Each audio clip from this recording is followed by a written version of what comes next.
immédiat. Aimez, partagez et abonnez-vous.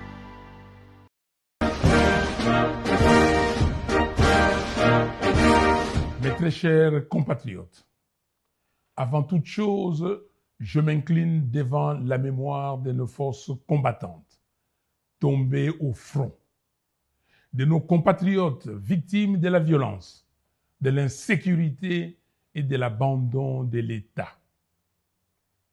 J'adresse mes condoléances aux familles endeuillées du Nord Kivu, du Sud Kivu, de l'Ituri et des territoires de l'Ouest touchés par les phénomènes Mobondo.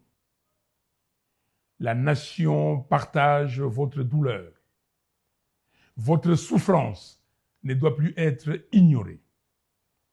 Mes chers compatriotes, en cette fin d'année 2025, la République démocratique du Congo, notre pays, traverse l'une des crises les plus graves de son histoire. Notre pays est agressé. Notre souveraineté est menacée. Notre peuple est abandonné. 7 ans après les hold-up électoraux de 2018, le temps est venu de rappeler la vérité sans détour.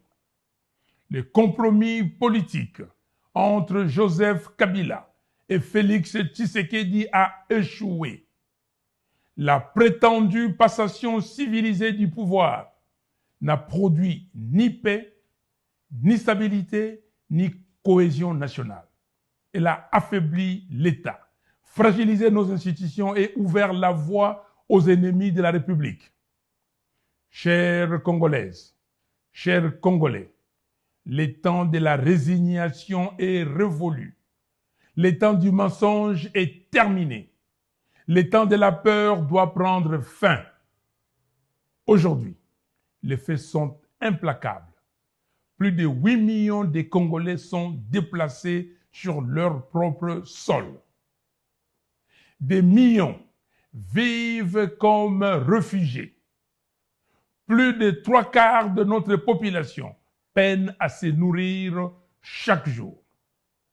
Et notre nation continue de pleurer des millions de vies fauchées par des guerres imposées, notamment par l'agression rwandaise et ougandaise. Ce drame n'est ni une fatalité, ni une malédiction. Il est le résultat de la convoitise étrangère, mais aussi de choix politiques irresponsables, des compromissions honteuses et de l'abandon de la volonté populaire. Un État qui trahit le vote du peuple devient faible. Un État faible attire le prédateur. Et c'est ce que nous vivons aujourd'hui. Mes chers compatriotes, notre souveraineté est désormais menacée par des décisions prises sans le peuple. Les accords signés le 4 décembre dernier à Washington engagent l'avenir de la République démocratique du Congo sans débat national, sans transparence et sans consentement populaire. Ces accords sont opaques.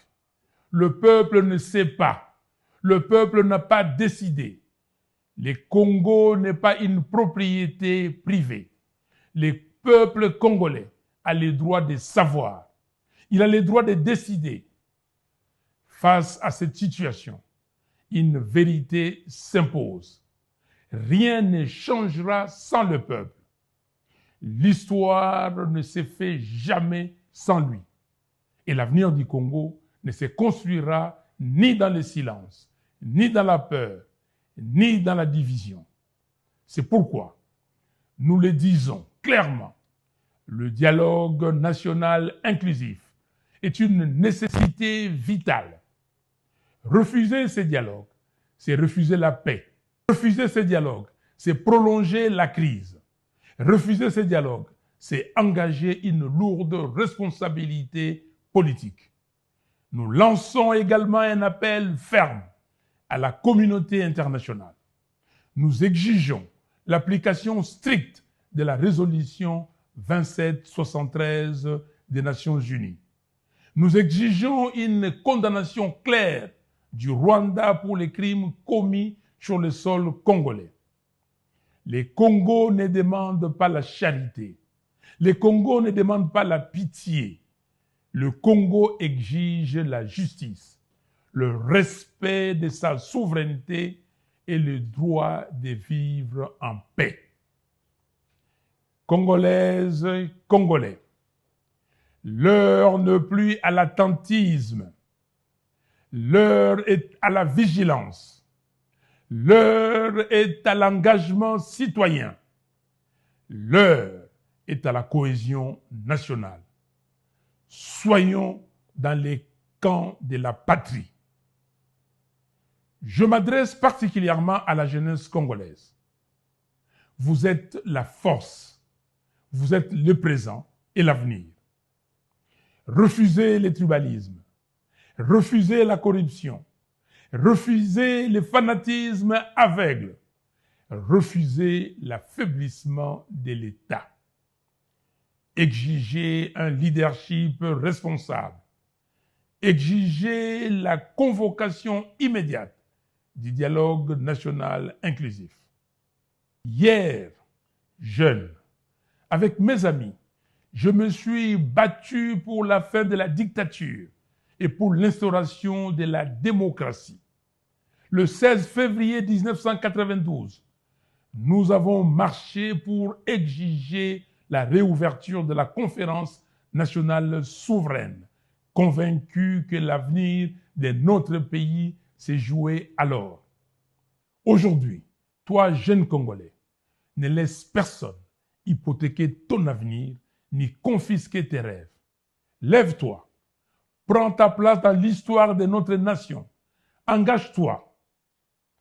Mes très chers compatriotes, en cette fin d'année, je vous adresse où que vous soyez mes vœux le plus sincères pour l'année 2026. Que cette année soit celle du réveil de la conscience nationale, de la vérité et de la dignité retrouvée. Que Dieu bénisse la République démocratique du Congo. Que Dieu bénisse son vaillant peuple. Je vous remercie. Active Média, aimez, partagez et abonnez.